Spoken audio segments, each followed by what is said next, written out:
Friends, The Simpsons have made me find at least one other Epstein.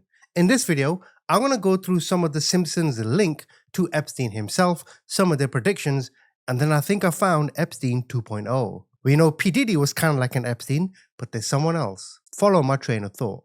Now, the main link between The Simpsons and the Epstein files centers on a season 12 episode.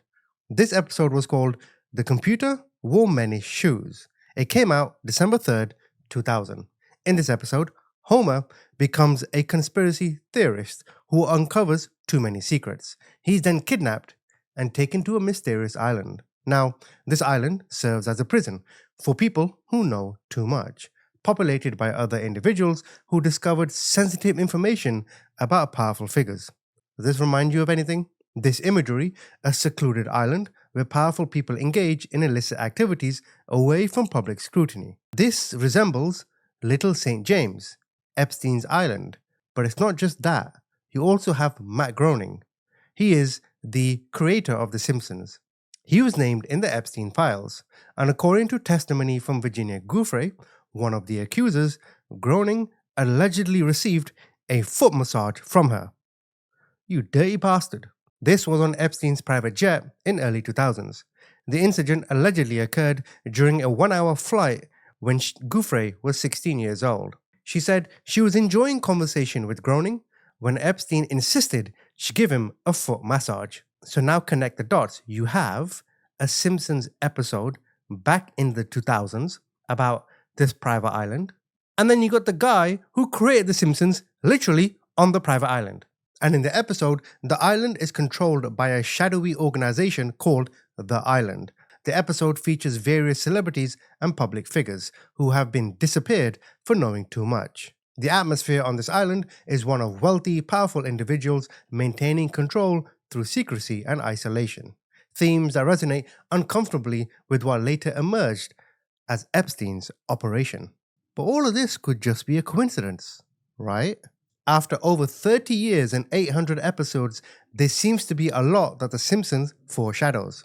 And when I started connecting all the dots and looking for patterns, I found the new Epstein, or current Epstein, whichever way you want to look at it. But going through their episodes, one example comes in the 1997 episode, The City of New York vs. Homer Simpson, in which the Simpsons travel to New York City to retrieve the family from being illegally parked outside the World Trade Center. Now, while in New York, Lisa holds up a magazine with a cover that reads New York $9. But look at the 11 next to it. Bit weird, isn't it? 9/11? Back in 1997? Another famous example is the 2000 episode Bart the Future, which depicted Donald Trump as President of America, 16 years before his actual election. In the episode, Lisa Simpson becomes president and inherits quite a budget crunch from President Trump. Then, in these predictions, there's symbolism. For example, Lisa, she is having some kind of prediction in London in the episode, but if you look at Tower Bridge, there's a building behind it. Today, that's known as the Shard, but back then, the Shard hadn't been put up. I've been to the Shard, I've had afternoon tea there. Wonderful building. Just look at the shape of the building. It's the same. That episode was aired in 1995. In fact, another prediction was that Twitter would be renamed X. In one episode, Marge decides to give a new couple a marriage party, so everyone in the town can celebrate. At one point in this episode, Homer looks at his smartphone. Now, if you look at the smartphone icons, they look like any Android or iPhone phone. I have an Android because I'm a brokey, but my apps are lined up just like this. And if you look at the dock, quite clearly you see an X. Again, it's just an image, I know, but with everything else that's being predicted, what the hell? In fact, another episode refers to Kamala Harris and her forgettable presidential run. In season 11 episode Bart to the Future, vision of Bart's future show Lisa Simpson becoming the first straight female president. The purple outfit and white necklace that she wears in the episode is similar to Kamala Harris's attire. In another episode, they even predicted the Nobel Peace Prize. By the way, the Nobel Peace Prize is a complete sham. Alfred Nobel, who invented dynamite, he created this prize to kind of whitewash and sanitize his name. Now in this episode, the episode is called Elementary School Musical, and the actual winner is Krusty the Clown, which is hilarious. But this sheet is Milhouse predicting who he think will win. The name on there, Ben R. Holmstrom, is listed, and in fact, 6 years later, he'd actually go on to win it. There's no need to have that name in the sheet. It's so irrelevant. Me and you would look at the names and find whatever funny name we can. But to put the real name in there, there's a reason they did that. I mean, how many Peace Prize winners can you name? I can't name any. Now, in 2017, they showed an episode similar to Diddy's White Parties. The season 28 episode sees Homer and Mr. Burns crash a party being hosted by hip-hop star J.G. It even features an all-white theme that the guests have embraced. But the weird aspect of this episode is how closely party man and musician J.G. resembles P. Diddy, not only in his look, but even with his own records framed on the walls. And this is where I began to think.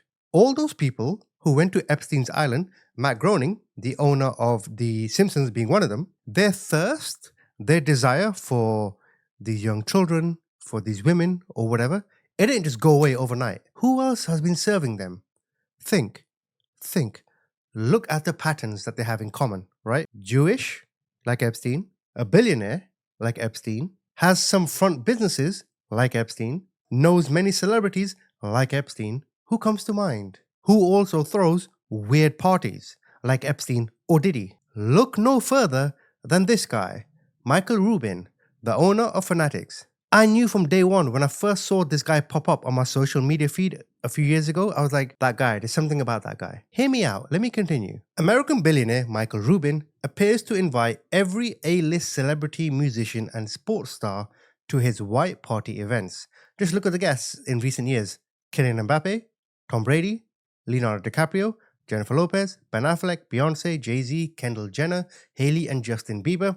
I'm not saying these individuals are implicated in doing anything wrong, but it's similar to the dinner lists Epstein had, in the idea that you got celebrities going to dinner or to parties with these individuals. Rubin has a $50 million Bridgehampton pad.